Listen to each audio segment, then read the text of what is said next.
नमस्कार, स्वराज एक्सप्रेस देख रहे हैं आप और मैं मुस्कान साहू। मुख्यमंत्री डॉक्टर मोहन यादव द्वारा नर्मदीय भवन भोपाल में आयोजित मध्य प्रदेश राजपत्रित अधिकारी संघ भोपाल के प्रांतीय सम्मेलन में सहभागिता का आयोजन किया गया है।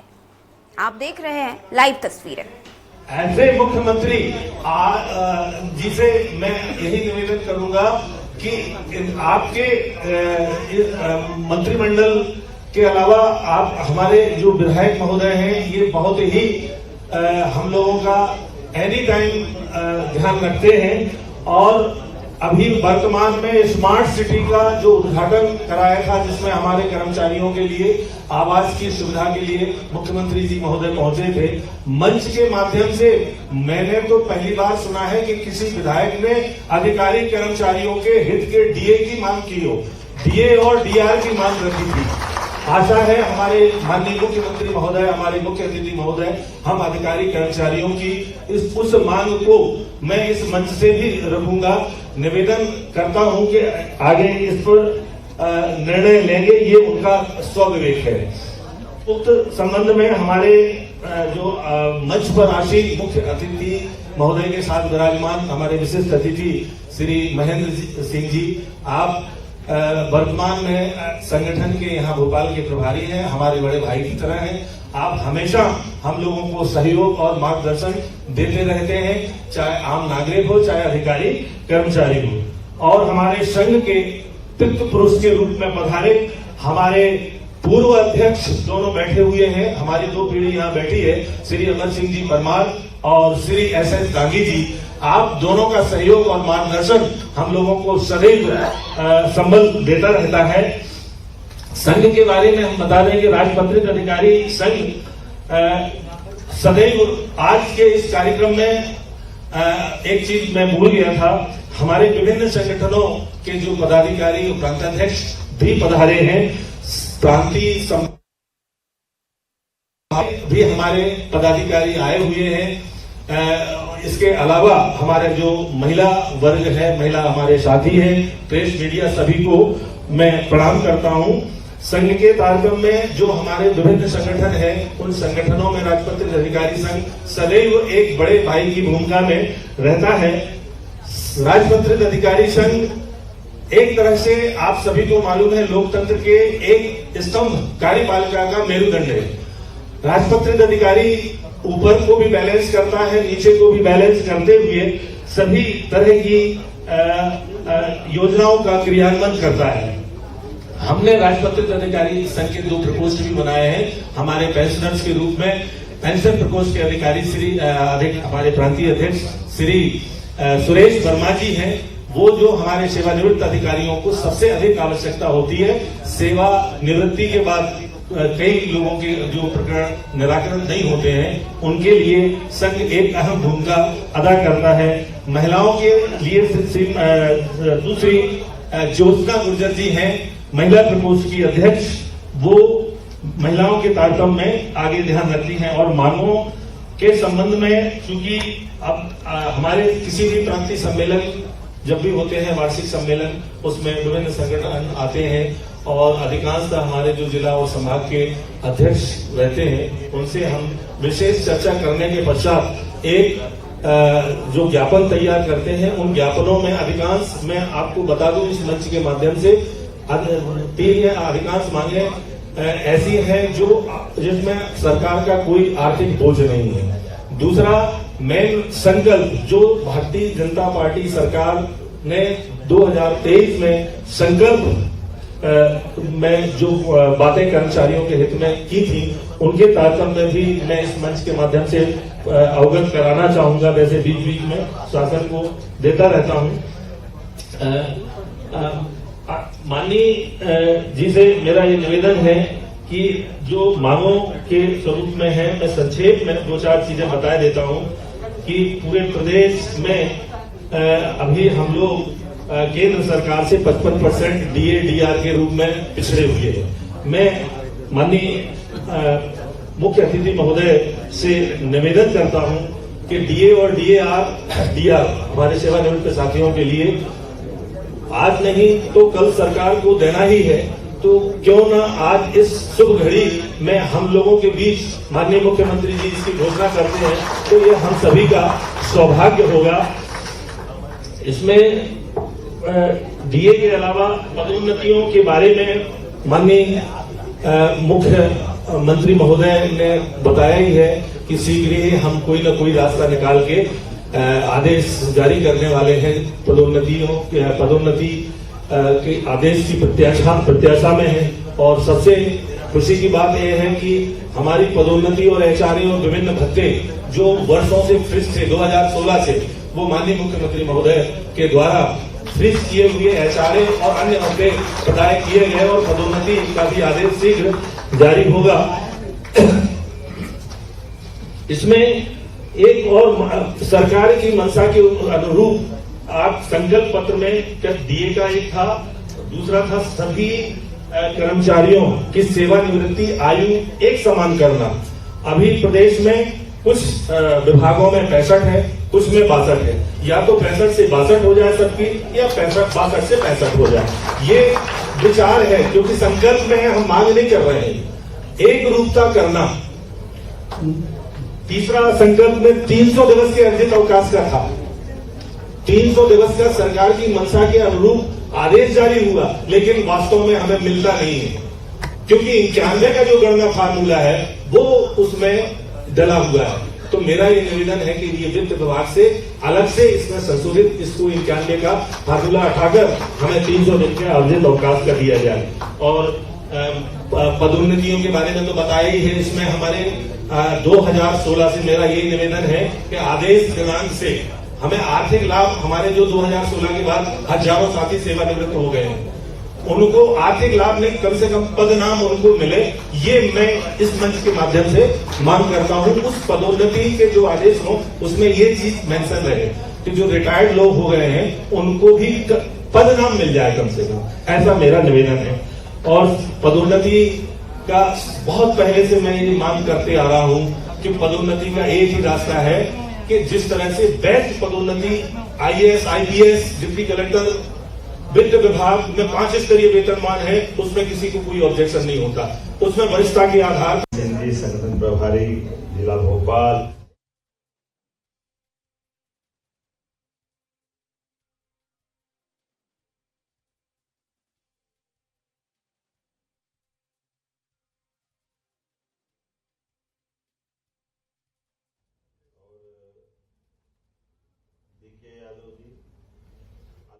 जो संगठन के सभी माननीय पदाधिकारीगण, अध्यक्ष सहित सभी पदाधिकारीगण आज के इस अवसर पर ज्ञापन दिया हमारा ये दे दो आपके हाथ में,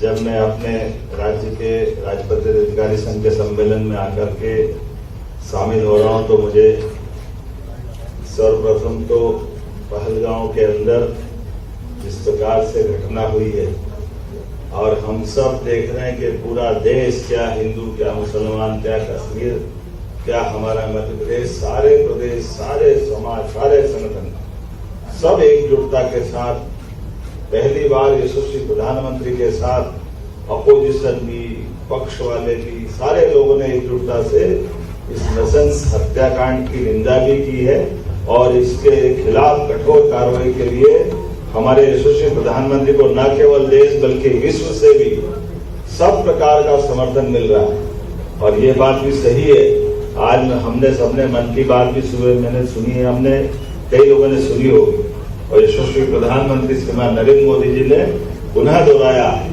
कि इस घटनाक्रम के जिम्मेदारों को उसकी कीमत चुकाना पड़ेगी, उनको छोड़ेंगे नहीं। ये हमारे देश का संकल्प है। यशस्वी प्रधानमंत्री के नेतृत्व में निश्चित रूप से उनके खिलाफ कठोर से कठोर कार्रवाई की जाएगी। हम सब जब आज लोकतंत्र के अंदर अपने लोकतंत्र की खूबसूरती के बलबूते पर दुनिया के अंदर भारत की चारों तरफ की प्रगति देखते हैं, सभी प्रकार के कारणों से, अलग अलग प्रकार की मदद करने से, खासकर कश्मीर की 1947 के बाद का 370 हटाने के बाद जो कश्मीर एक अलग प्रकार से दुनिया के अंदर अपनी पहचान बना रहा था। हमने सबने देखा कि लोकतंत्र भी वहां खूबसूरती से भले अपोजिशन की सरकार बनी। निर्वाचन का मतलब ही ये है कि निर्वाचन में कोई भी जीत सकता है। तो न केवल उद्योग, व्यापार, व्यवसाय, सामान्य हमारी प्रशासनिक दक्षता, ये सारी बातें दुश्मन को हजम नहीं हुई। इसलिए वो अपने कारण से, लेकिन किसी भी कारण से जिसने भी गलती की उसको, और कितना कायराना तरीका है, कोई कभी कल्पना कर सकता है हथियार लेकर आओ, निरापराध महिला बच्चों को धर्म के नाम पर उनकी हत्या करो। इतने हिम्मत बहादुर थे, आ जाते हमारे सशस्त्र बल के सामने, पता ही नहीं चलते, चिंदे चिंदे कर दिए जाते, उनके हाथे पते नहीं लगते। ये भारत की खोज और भारत का यशस्वी प्रधानमंत्री की सरकार का काम करने का तरीका है। लेकिन कोई बात नहीं, चूहे की तरह आकर के कायराना हरकत कर गए, लेकिन जिस भी दिल में छुपे हैं उस दिल की जमीन मालिक को भी और किए जाने वाले अपराधियों को भी सजा मिलेगी, ये भरोसा हम सबको है। आज के इस अवसर पर जब मैं यहाँ अधिकारी कर्मचारी संघ के सदस्यों के साथ आ रहा हूँ, तो आपको भी अलग अलग प्रकार से आप उत्कृष्ट कार्य करते हैं, आप सबको बधाई देना चाहूंगा। हमारे अपने अधिकारी कर्मचारी संघ आपके अपने काम के बलबूते पर अपनी जन कल्याण की योजनाओं को सच्चे अर्थों में हम तो निर्णय करते हैं, लेकिन लागू करने के लिए नीति बनाने में आप भी सहभागी रहते हैं, आपकी भूमिका भी बराबर है। इसलिए सरकार अगर अच्छे निर्णय करती है तो सरकार के मंत्री, मुख्यमंत्री का तो रोल होता ही है, लेकिन सबसे बड़ा रोल आपका भी होता। मैं आपको बधाई देना चाह रहा हूं। ये हमारे परिवार की तरह है अधिकारी कर्मचारी संघ। सरकार का एक समग्र बड़ा परिवार है जिसमें अपनी सबकी बड़ी बड़ी भूमिका है। जब हम विकास की बात करते हैं, जन कल्याण की बात करते हैं, सबके लिए हित की बात करते हैं, तो उसमें आप कैसे पीछे रह सकते हैं। हम सामाजिक सुरक्षा की बात करके छोटे से छोटे आदमी की चिंता करते हैं, तो आपको तो नहीं छोड़ सकते, यद्यपि समय की कमी है। लेकिन मैं मान के चलता हूँ, हमारे अपने चाहे कोई व्यक्ति हो, शहर में, गांव में, युवा, महिला, गरीब, किसान, हम सबकी चिंता कर रहे हैं। तो अधिकारी कर्मचारी भी हमारे नजर से ओझल नहीं हो सकते। आपके हित की बात में निश्चित रूप से हमको सबसे पहले याद है। आप सबको भी उस नाते से मैं बधाई देना चाहूंगा जो यशस्वी प्रधानमंत्री के नेतृत्व में हम सबके कल्याण की बात कर रहे हैं। ऐसे आपके कार्यों के प्रति भी आपके समर्पित भाव के लिए मैं अपने सभी शासकीय सेवकों को आश्वस्त करना चाहूंगा। आपकी सभी सेवा शर्तें और विभिन्न मांगों के प्रति मुझे मालूम है पिछले समय हमने काफी मांगे मंजूर कर दी, लेकिन आपने फिर कुछ बताइए उस पर भी हम ध्यान दें, छोड़ने वाले किसी के नहीं। लेकिन आपने देखा ही है, यात्रा भत्ता, अव्यावसायिक चिकित्सा भत्ता, अनुग्रह भत्ता, दोहरा कार्य भत्ता, स्थायी यात्रा भत्ता में हमने बढ़ोतरी की है। पिछले समय इसका लाभ आपको दिया गया, दिया तो ताली कम कर रही है, थोड़ा मजा नहीं आ रहा। जब काम करते तो पीठ भी थपथपाने की इच्छा रखते हैं कि जब पीठ थपथपाई जाए तो आगे और काम करने की हिम्मत होती है। मुझे मालूम है आपके लिए कुछ हमने और भी अपने गुलदस्ते में कुछ और सजा के लाने का प्रयास किया है। जब हमने आपके कल्याण की बात सोची है तो आपने अभी कुछ मेरे सामने मांग पत्र पढ़ा है, लेकिन मांग पत्र तो स्वाभाविक रूप से काफी अच्छा है, काफी बड़ा भी है। आपने पर्याप्त रूप से मेहनत की है और ये सोच के भी की है कि ये सब लिख दो, मांगेंगे तो सही, मांगना बुरा नहीं है, लेकिन हम सब जानते हैं हमारे लिए इन व्यवस्थाओं के बलबूते पर जब हम सब वर्ग के कल्याण की बात कर रहे हैं, तो आज ही मैं यहाँ से जाकर के इंदौर में हमारे युवाओं के लिए आईटी सेक्टर का एक बड़ा कार्यक्रम, अपने 60 दिन का भी टाइम नहीं निकला है। पिछली GIS भोपाल में जब हमने की इन्वेस्टर समिट, जिसमें हर महीने हम अपने रोजगार के लिए संभाग के केंद्रों पर इन्वेस्टर समिट करते थे। जब ग्लोबल इन्वेस्टर समिट की और जब यशस्वी प्रधानमंत्री भोपाल आए तो हमने सबने उस समय का दृश्य भी देखा होगा। पहली बात तो ये कि 1956 में मध्य प्रदेश बना है, लेकिन पहली बार इन्वेस्टर समिट का बड़ा आयोजन पहली बार राजधानी में हुआ। यह हमारे लिए सौभाग्य की बात है। और क्या हुआ है, मानव संग्रहालय उजाड़ पड़ा हुआ था, क्या आबाद हुआ है। लोग भी आए, भोपाल को देखा तो देखते रह गए, इतना सुंदर है। उन्होंने कहा तो उदयपुर की झील, एक झील में उदयपुर झील वाला या तो कदम कदम पे हर जगह झील दिख रही है, हर जगह तालाब दिख रहा है। हमने कहा आप तालाब मत देखो, यहाँ तो टाइगर भी दिखते हैं। आप सड़क पे कभी आप चलोगे, रात में टाइगर घूमते हैं। ये भोपाल का, ये भोपाल अजब भी है, भोपाल गजब भी है। प्रदेश की जो विशेषता है, सभी प्रकार की व्यवस्थाओं से परमात्मा की दया से हमारे लिए प्राकृतिक संसाधन भी परमात्मा ने भरपूर दिए, यहाँ के लोग भी भले दिए, व्यवस्थाओं में निष्ठ हैं और समय आने पर अपनी दक्षता के बलबूते पर मध्य प्रदेश के लोग अपनी पहचान न केवल देश से बाहर दुनिया में भी बनाने में सदैव सक्षम रहे। ये अतीत का इतिहास मध्य प्रदेश का रहा है। जब मैं भोपाल में बात कर रहा हूँ और भोपाल के अंदर इस प्रकार विकास की बात कर रहा हूँ, तो मुझे मालूम है कि मध्य प्रदेश की राजधानी केवल नगर की नहीं होती, राजधानी प्रदेश के गौरव की होती। और जब प्रदेश के गौरव की बात करेंगे तो गौरव तो प्रदेश की गौरवशाली अतीत की विरासत की सब घटनाओं को याद करने से होता है। तो जब प्रदेश की विरासत की बात करेंगे तो प्रदेश के अंदर ऐसे ऐसे महापुरुष भी हुए हैं जिनने न केवल प्रदेश बल्कि देश और देश से आगे बढ़कर दुनिया में अपने परचम फहराए। उनको भी स्मरण करने की आवश्यकता है, उन सबको जोड़ करके देखने की जरूरत है, तब हमको विरासत पे गर्व होगा। इसलिए हमने हमारी सरकार ने निर्णय लिया है कि भोपाल को अपने राज्य भर के गौरवशाली अतीत से जोड़ करके सबको वो प्रकार से दिखाई देगा कि हाँ, ये राजधानी कितनी समृद्धशाली विरासत को समेटे हुए है। इसलिए हमने निर्णय किया है कि हमारे सभी राजमार्गों के मुख्य मार्गों पर, जैसे राजा भोज ने भोपाल के पास भोजपुर का मंदिर बनाया और भोपाल का तालाब और भोपाल के सौंदर्यीकरण सब प्रकार के काम किए, ऐसे में राजा भोज की स्मृति में हमने उनका पुतला तो खड़ा किया है जो भोपाल के बड़े तालाब की शान की तरह दिखाई देता है। लेकिन राजा भोज के नाम पर स्मृति द्वार का भी हम भूमि पूजन करने वाले हैं, जो हमारे लिए वो गौरवशाली अतीत से वापस जोड़ेगा। जब हम राजा भोज की बात करते हैं, इस बार तो विक्रमादित्य ने लाल किले के ऊपर भी अपने विक्रमादित्य महानाट्य का परचम लहराया। विक्रमादित्य का काल बड़ा गौरवशाली अतीत का काल रहा है और शासन की व्यवस्थाओं के साथ तो जुड़ करके उनने अद्भुत काम किया।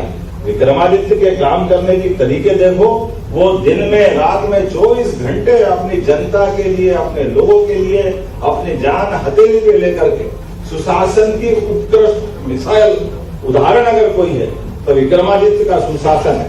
कहने वाले तो कहते कि राम राज्य की अगर कोई कल्पना को साकार करने में सार्थक शासन का 2000 साल का इतिहास देखोगे तो विक्रमादित्य शासन काल किसी ने नहीं किया है। जोरदार अभिनंदन करो विक्रमादित्य को शासन की व्यवस्था की। जब हम विक्रमादित्य की बात करते हैं तो वो भी राज्य से आते हैं, इसलिए जिस तरफ उनकी राजधानी थी अवंती इंदौर उज्जैन के रास्ते पर, तो हमारी राजधानी का एक द्वार विक्रमादित्य के नाम पर भी बनाया जाएगा ताकि वो गौरवशाली अतीत से हम वापस जोड़ पाए। जब हम विक्रमादित्य की बात करते, राजा भोज की बात करते, शासन के सुशासन की बात करते, तो यहाँ मित्र बहुत सारे कहेगा हमारे लिए भी तो करो, अगर यहाँ आएंगे बात कुछ तो करो, हमको ये भी करना पड़ेगा। तो मैं आज आपके बीच में भी आज की व्यवस्था के लिए यशस्वी प्रधानमंत्री के माध्यम से जब हम शासन की सभी जन कल्याणकारी योजनाओं में मध्य प्रदेश को बहुत आगे ले जा रहे हैं, जैसे मैंने बताया कि हमने यात्रा भत्ते और बाकी भत्तों को बढ़ाया है, तो अभी मुझे आज समाचार पत्रों में सुबह पढ़ा था कि हमने केंद्र वालों को तो 55% दिया है, लेकिन राज्य वाले बच गए हैं। तो मैं यहीं से घोषणा करता हूँ और तुरंत लागू करता हूँ, मध्य प्रदेश शासन के सभी शासकीय कर्मचारी होते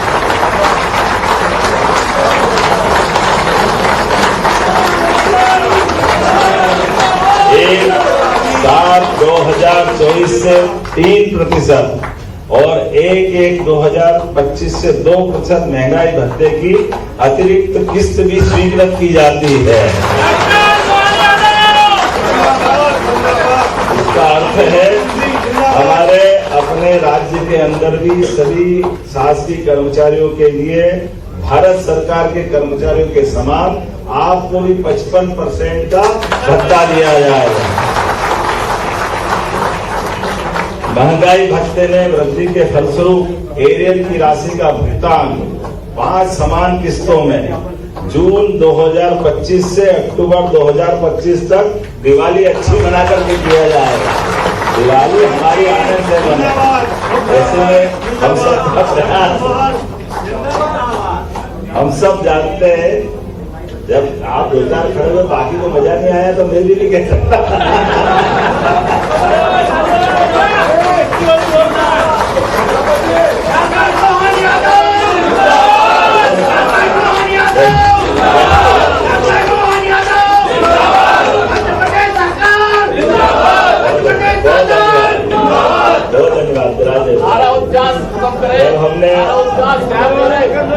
हमारे बीच में हमारे लोगों के बीच बात कर रहे हैं।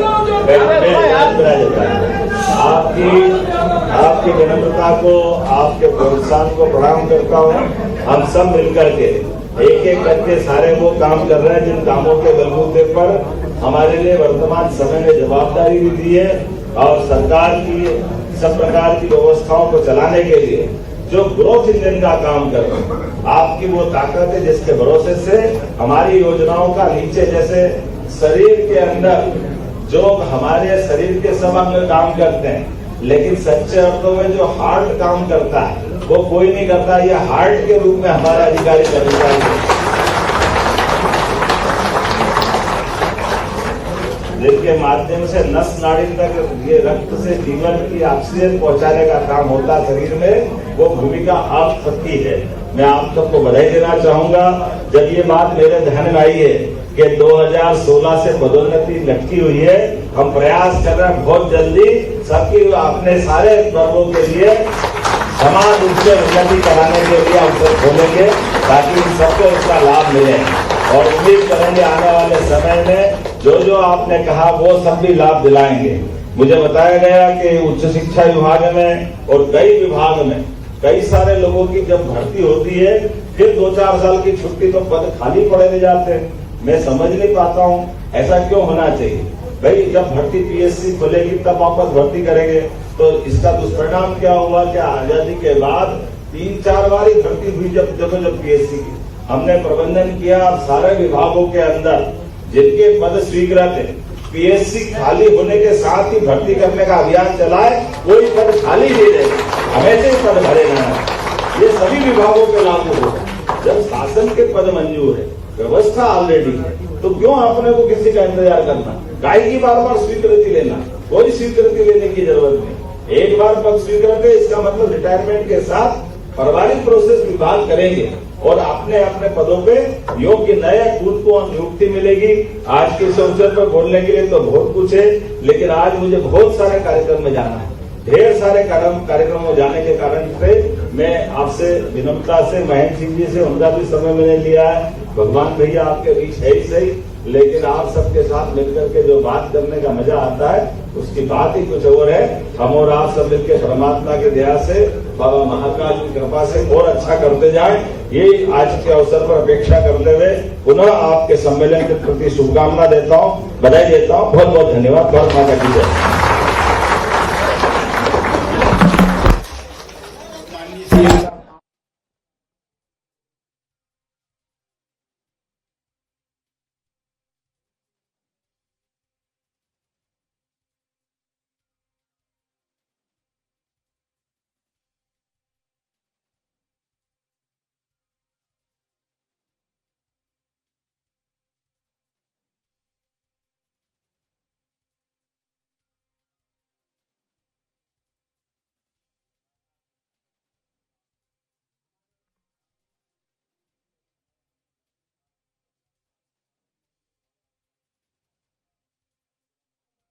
दोहरा कार्य भत्ता स्थायी यात्रा भत्ते में बढ़ोतरी करते हुए लगभग 8-10 साल से पुराने समय से आने वाली मांग की पूर्ति की थी। हम लगातार अधिकारी कर्मचारियों को अपने काम की दक्षता के बलबूते पर जब काम के लिए प्रेरित करते हैं तो उनके हितों के लिए भी हम बराबर ध्यान रख रहे हैं। हमें इस बात का संतोष है कि बीते समय किए गए कामों के बलबूते पर अधिकारी कर्मचारियों में हर्ष व्याप्त है, लेकिन मुझे आज याद दिलाया गया कि केंद्र सरकार के समान हमारे सभी शासकीय कर्मचारियों के लिए 55% भत्ते की मांग की गई थी। मैंने आज इस मांग पर गौर करते हुए आज यही से घोषणा कर रहे हैं मध्य प्रदेश शासन के सभी शासकीय कर्मचारियों के लिए 1/7/2024 से 3%, 1/1/2025 से 2% महंगाई भत्ते की अतिरिक्त किस्त स्वीकृत करते हुए वर्तमान में महंगाई भत्ता भारत सरकार के सभी कर्मचारियों के समान 55% करने की मैं घोषणा करता हूं और त्वरित गति से इसको लागू किया जाए। साथ ही साथ महंगाई एरियर की राशि का भुगतान 5 समान किस्तों में जून 2025 से अक्टूबर 2025 तक समान 5 किस्तों में कर दिया जाएगा। मेरी अपनी ओर से सभी अधिकारी कर्मचारियों को इस घोषणा की लाभान्वित होने वाले परिवारों को बधाई। मैं एक और जानकारी देना चाह रहा हूं कि बहुत जल्दी सरकार चाह रही है कि सभी वर्गों को समेकित रूप से जो 2016 से पदोन्नति के मसले में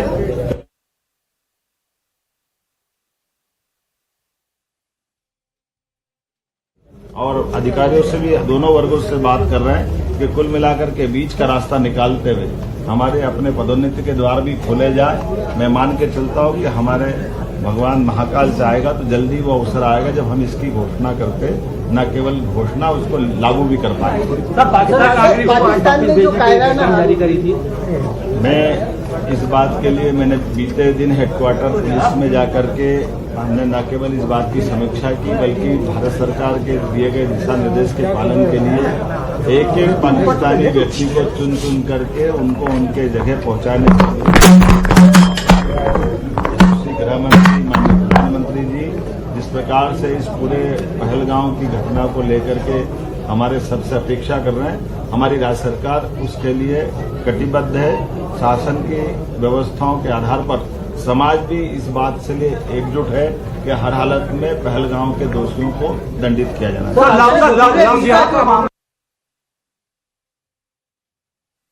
हमारी सरकार ने किसी प्रकार के जिहाद की लव जिहाद की मध्य प्रदेश की धरती पे अनुमति नहीं दी है और जो भी करता पाया जाएगा हम उसको छोड़ने वाले नहीं है। वो किसी स्थान पर भी हो, जो अपराध करेगा उसको दंड मिलेगा। वो राज्य के अंदर भी है या राज्य से भागा है तो हमारी पुलिस उसको हर जगह से पकड़ के लाएगी। ये हमारा संकल्प है। मैं उम्मीद करता हूं मध्य प्रदेश सुशासन के लिए जाना जाता है, इसलिए अपराध और अपराधियों की यहाँ जगह नहीं है। मेरी अपनी ओर से पुनः आज इंदौर के अंदर आईटी का एक बड़ा जो कार्यक्रम होने वाला है, उस कार्यक्रम के माध्यम से 60 दिन से भी कम समय में हमने अपने रोजगार का जो अभियान चलाया हुआ है और ये वर्ष तो हमने रोजगार उद्योग वर्ष के नाते से माना, इसलिए स्वाभाविक रूप से आईटी और उससे जुड़े उद्योग के बहुत बड़े पैमाने पर देश और देश के बाहर के लोग भी और प्रदेश के लोग भी आज इंदौर में जुटने वाले हैं। तो जब मैं भोपाल में कार्यक्रम कर रहा हूं तो इसी के साथ साथ इंदौर की घटना और इंदौर में होने वाले कार्यक्रम की स्पंदन भी मुझे अपने आप में हो रहा है। तो मैं मान के चलता हूं कि इसका हम सबको लाभ मिलेगा। मेरी अपनी ओर से मध्य प्रदेश सरकार यशस्वी प्रधानमंत्री के नेतृत्व में महिला, युवा, किसान, गरीब सबको लेके चलना चाहिए। और उसी सिलसिले में एक जानकारी और देना चाहूंगा कि हमारे किसानों के लिए भी बिजली के लिए अभी हम पे निर्भर रहना पड़ता मध्य प्रदेश सरकार। आने वाले समय में हम सभी किसानों को 32 लाख किसान है जिसमें 1.5-2 लाख किसान अस्थायी कनेक्शन वाले हैं। इसमें 10 horse power, 5 horse power, 3 horse power, 2 और 1 नीचे तक के क्रमशः ऐसे सारे किसानों को सोलर पंप देकर के हम बिजली के लिए उनको आत्मनिर्भर बनाना चाहते हैं। तो 32,000 किसान ऐसे थे जिनने पहले 10-12 साल पहले पंजीयन कराए थे, उनको सोलर पंप नहीं मिले थे। तो हमने योजना अनाउंस कर दी है। सबसे पहले हमने उनको जिनने पंजीयन पहले से कराया उनको जोड़ते हुए 1 लाख कनेक्शन हम तुरंत जारी करने वाले हैं। और इसमें भी जो 5 लाख का 10 हार्स पावर तक का सोलर पंप है, किसान से केवल 10% राशि लेंगे। इसी प्रकार से 2.5 लाख का 5 हार्स पावर तक का पंप है, उसमें भी 10% की राशि उसको लेकर के उसको न केवल अपने बिजली के क्षेत्र में आत्मनिर्भर बनाएंगे, बाकी प्रयास तो ये रहेगा कि ज्यादा बिजली बनाए तो किसान से खुद सरकार बिजली खरीदेगी।